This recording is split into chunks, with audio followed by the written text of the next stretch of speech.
ఆకాశవాణి ప్రాంతీయ వార్తలు చదువుతున్నది ఎస్ మణి. ముఖ్యాంశాలు. రేపు గణతంత్ర దినోత్సవం సందర్భంగా రాష్టపతి ద్రౌపది ముర్ము దేశ ప్రజలను ఉద్దేశించి ఈరోజు ప్రసంగిస్తారు. కృత్రిమ మేధ, గ్రీన్ హైడ్రోజన్ ఎనర్జీ రంగంలో పెట్టుబడులే లక్ష్యంగా దావోస్ సదస్సులో పాల్గొన్నామని ముఖ్యమంత్రి నారా చంద్రబాబు నాయుడు పేర్కొన్నారు. P4 విధానంలో ఏర్పాటు చేసే వైద్య కళాశాలల్లో కొన్ని ప్రవేశాలను కన్వీనర్ కోటా విధానంలోనూ భర్తీ చేస్తామని మంత్రి సత్యకుమార్ వెల్లడించారు. రానున్న 5 సంవత్సరాలలో అర్హులైన వారందరికీ గృహ వసతి కల్పించడమే ప్రభుత్వ లక్ష్యమని గృహ నిర్మాణ శాఖ మంత్రి కొలుసు పార్థసారథి అన్నారు. రాష్ట వ్యాప్తంగా ఈరోజు 15వ జాతీయ ఓటర్ల దినోత్సవాన్ని జరుపుకుంటున్నారు. ఇక వార్తల్లోని వివరాలు. ప్రజాస్వామ్య వ్యవస్థలో ఓటర్లు, ఎన్నికల సంఘం ముఖ్య భూమిక పోషిస్తున్నాయని రాష్టపతి ద్రౌపది ముర్ము పేర్కొన్నారు.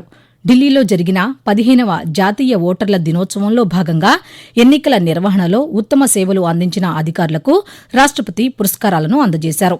అనంతరం ఆమె ప్రసంగిస్తూ आज निर्वाचन आयोग का स्थापना दिवस. निर्वाचन आयोग ने हमारे लोकतंत्रात्मक गणराज्यों के सेवा के 75 वर्ष पूरी कर लिए हैं. इस दौरान निर्वाचन आयोग ने 18 लोकसभा चुनाव एवं 400 से अधिक विधानसभा चुनाव सफलतापूर्वक संपन्न कराए. इन चुनावों में निष्पक्ष और समावेशी चुनाव प्रक्रिया सुनिश्चित करने के लिए सभी देशवासियों और मतदाताओं की ओर से मैं वर्तमान और अतीत के सभी निर्वाचन आयोग कर्मचारियों तथा इलेक्शन मशीनरी से जुड़े सभी लोगों की सराहना करती हूँ. రేపు గణతంత్ర దినోత్సవం సందర్భంగా రాష్టపతి ద్రౌపది ముర్ము దేశ ప్రజలను ఉద్దేశించి ఈరోజు ప్రసంగిస్తారు. ఆకాశవాణి, దూరదర్శన్ అన్ని ఛానళ్లలో రాత్రి 7 గంటల నుండి హిందీ ప్రసంగం ప్రసారమవుతుంది. తర్వాత ఆంగ్లంలో ప్రసారమవుతుంది. అనంతరం దూరదర్శన్ ప్రాంతీయ భాషలలో అనువాదం ప్రసారమవుతుంది. ఆకాశవాణిలో ఈ అనువాదం రాత్రి 9:30 నుండి ప్రసారమవుతుంది. కృత్రిమ మేధ, గ్రీన్ హైడ్రోజన్ ఎనర్జీ రంగంలో పెట్టుబడులే లక్ష్యంగా దావోస్ ప్రపంచ ఆర్థిక సదస్సులో పాల్గొన్నామని ముఖ్యమంత్రి నారా చంద్రబాబు నాయుడు పేర్కొన్నారు. అమరావతిలోని రాష్ట సచివాలయంలో దావోస్ పర్యటనపై ముఖ్యమంత్రి ఈరోజు పాతికేయుల సమావేశం నిర్వహించారు. ఈ సందర్భంగా ఆయన మాట్లాడుతూ 27 మీటింగ్స్ అయినాయి, 4 రౌండ్ టేబుల్ కాన్ఫరెన్స్ అయినాయి, 3 కాంగ్రెస్ సెషన్స్ అయినాయి, ఒక UN habitat bilateral with United Nations under secretary ఒక మీటింగ్ అయింది. కాంగ్రెస్ సెషన్లో 3 subject which are all very relevant. Energy transition, where public policy meets private goals.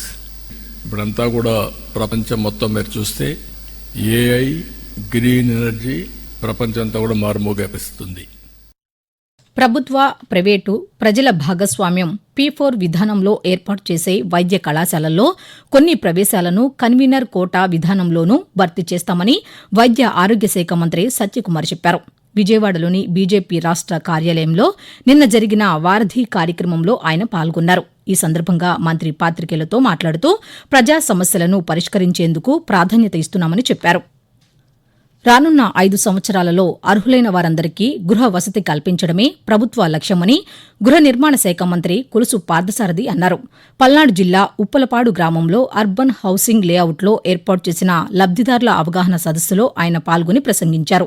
2026 నాటికి చేపట్టిన గృహ నిర్మాణ లక్ష్యాలు పూర్తి చేయనున్నామని మంత్రి ఈ సందర్భంగా పేర్కొంటూ చక్కగా ఇల్లు నిర్మాణం చేసుకోండి, కాంట్రాక్టర్లు కూడా ఎటువంటి సమస్య లేదని చెప్పి చెప్తున్నారు.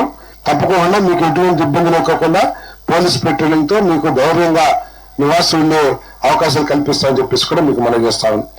ఒక వారం రోజుల లోపల 100% మీకు మెయిన్ రోడ్ నుంచి ఇక్కడికి లైట్ వేసే కార్యక్రమం కూడా చేస్తామని చెప్పేసి మీకు మనం చేస్తాను. మెయిన్ రోడ్ నుంచి లోపలికి వచ్చే రోడ్డు ఏదైతే ఉందో ఇప్పుడు కలెక్టర్ గారిని రిక్వెస్ట్ చేశాను నేను. తప్పకుండా వారు కొంత నిధులు ఇస్తారన్నారు. మా శాఖ నుంచి కూడా మన హౌసింగ్ డిపార్ట్మెంట్ నుంచి కూడా కొంత నిధులు కేటాయించి ఆ రోడ్డు వెంటనే మార్చి లోపల పూర్తి చేసే విధంగా కూడా చర్యలు తీసుకుంటామని చెప్పేసి మీ అందరికీ మనవి చేస్తాను. నేను ఈరోజు జాతీయ పర్యాటక దినోత్సవం నిర్వహిస్తున్నారు. భారత ఆర్థిక వ్యవస్థలో పర్యాటక రంగం పోషిస్తున్న కీలక పాత్రను తెలియజేసే ఉద్దేశంతో ప్రతి ఏటా జనవరి 25వ తేదీన కేంద్ర పర్యాటక శాఖ ఈ కార్యక్రమం నిర్వహిస్తోంది. భిన్నత్వంలో ఏకత్వానికి ప్రతీకగా ఉన్న భారతదేశంలో వివిధ ప్రాంతాల సంస్కృతి, సాంప్రదాయాలు, చారిత్రక వైభవం చాటి చెప్పేందుకు సాంస్కృతిక శాఖ అనేక కార్యక్రమాలు నిర్వహిస్తోంది. ఆకాశవాణి ప్రాంతీయ వార్తలు వింటున్నారు. వైఎస్సార్ కాంగ్రెస్ పార్టీ రాజ్యసభ సభ్యులు విజయసాయిరెడ్డి ఈరోజు తన రాజ్యసభ సభ్యత్వానికి రాజీనామా చేశారు. ఢిల్లీలో ఉపరాష్టపతి, రాజ్యసభ చైర్మన్ జగదీప్ ధన్కడ్ను కలిసి ఆయన తన రాజీనామా పత్రం సమర్పించారు. అనంతరం పాతికేయులతో మాట్లాడుతూ, పూర్తిగా వ్యక్తిగత కారణాల వల్ల నా యొక్క రాజ్యసభ సభ్యత్వానికి ఇంకా 3.5 సంవత్సర కాలం ఉన్నప్పటికీ కూడా రాజీనామాని రాజ్యసభ చైర్మన్ అధ్యక్షుల వారికి సమర్పించడం జరిగింది. ఆయన ఆ రాజీనామాను ఆమోదించడం కూడా జరిగింది. పూర్తిగా వ్యక్తిగత కారణాల వల్ల రాజీనామా మాత్రమే కాదు, రాజకీయాల నుంచి కూడా తప్పుకోవాలన్నటువంటి నిర్ణయాన్ని తీసుకోవడం జరిగింది. గిరిజన ప్రాంతాలలో మౌలిక సదుపాయాల కల్పనకు ప్రభుత్వం కృషి చేస్తోందని విశాఖపట్నం పార్లమెంటు సభ్యులు ఎం. శ్రీభరత్ తెలిపారు. విజయనగరం జిల్లా శృంగవరపుకోటలోని గిరిజన ప్రాంతాలకు 11 కోట్ల రూపాయల వ్యయంతో 2 రహదారుల నిర్మాణానికి ఆయన నిన్న శంకుస్థాపన చేశారు. అనంతరం భరత్ మాట్లాడుతూ, ఉపాధి హామీ పథకం నిధులతో రహదారి పనులను ఉగాది నాటికి పూర్తి చేస్తామని హామీ ఇచ్చారు. నంద్యాల పట్టణ అభివృద్దికి ప్రణాళికలు రూపొందిస్తున్నామని మైనార్టీ శాఖ మంత్రి ఎన్ఎండి ఫరూక్ తెలిపారు. నంద్యాలలో రహదారి, డ్రైనేజీ పనులకు మంత్రి నిన్న భూమి పూజ చేశారు. ఈ సందర్భంగా మాట్లాడుతూ, పట్టణ సుందరీకరణ, సమస్యల పరిష్కారం కోసం అధికారులు సమన్వయంతో పనిచేయాలన్నారు. నంద్యాలను శాటిలైట్ టౌన్గా తయారు చేయాలనే లక్ష్యంతో నందమూరి నగర్ ఎన్జీఓ కాలనీలో స్థలం కేటాయించామని వివరించారు. రాష్ట్ర వ్యాప్తంగా ఈరోజు 15వ జాతీయ ఓటర్ల దినోత్సవాన్ని జరుపుకుంటున్నారు. ఇందులో భాగంగా అనంతపురం, శ్రీకాకుళం, చిత్తూరు, తిరుపతి, డాక్టర్ బీఆర్ అంబేద్కర్ కోనసీమ జిల్లాలలో నిర్వహించిన ఓటర్ దినోత్సవ కార్యక్రమంలో ప్రజాప్రతినిధులు, కలెక్టర్లు, అధికారులు పాల్గొన్నారు. ఈ సందర్భంగా ప్రజలతో ఓటర్ ప్రతిజ్ఞను చేయించారు. ఎన్టీఆర్ జిల్లా విజయవాడలో నిర్వహించిన ఓటర్ల దినోత్సవ కార్యక్రమంలో జిల్లా కలెక్టర్ జి. లక్ష్మీస మాట్లాడుతూ, నేషనల్ ఓటర్స్ డే పరంగా ఈరోజు ఎన్టీఆర్ జిల్లాలో కూడా నేషనల్ ఓటర్స్ డే. ఎవరైతే 18 ఇయర్స్ అయిన వాళ్ళు ఉంటారో వాళ్ళందరికీ ఓటర్గా నమోదు కావడము. సో నమోదు అయిన వాళ్ళందరూ ప్రతి ఎలక్షన్లో వెళ్ళి తప్పకుండా ఓటు వేయడము. అలాగే ఓటు వేయడం వల్ల ఎంత చక్కటి మనకు డెవలప్మెంట్ కానీ దీనికి కావాల్సిన గవర్నమెంట్స్ ఎన్నుకోవచ్చు. కాబట్టి ప్రజలందరూ దీన్ని అవగాహన తీసుకోవాలి.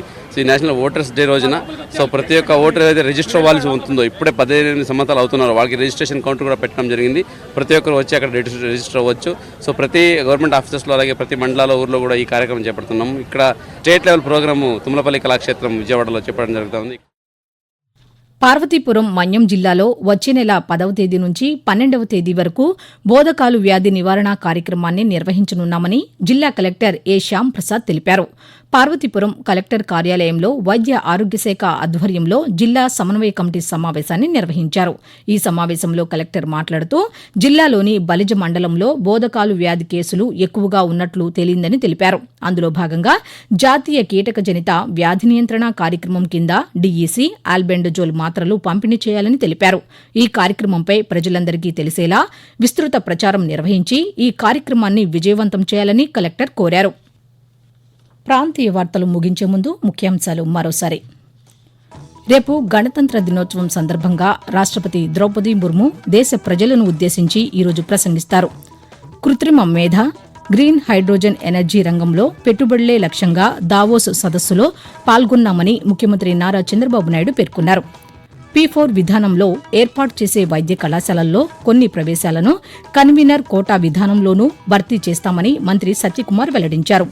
రానున్న 5 సంవత్సరాలలో అర్హులైన వారందరికీ గృహ వసతి కల్పించడమే ప్రభుత్వ లక్ష్యమని గృహ నిర్మాణ శాఖ మంత్రి కొలుసు పార్థసారథి అన్నారు. రాష్ట్ర వ్యాప్తంగా ఈరోజు 15వ జాతీయ ఓటర్ల దినోత్సవాన్ని జరుపుకుంటున్నారు.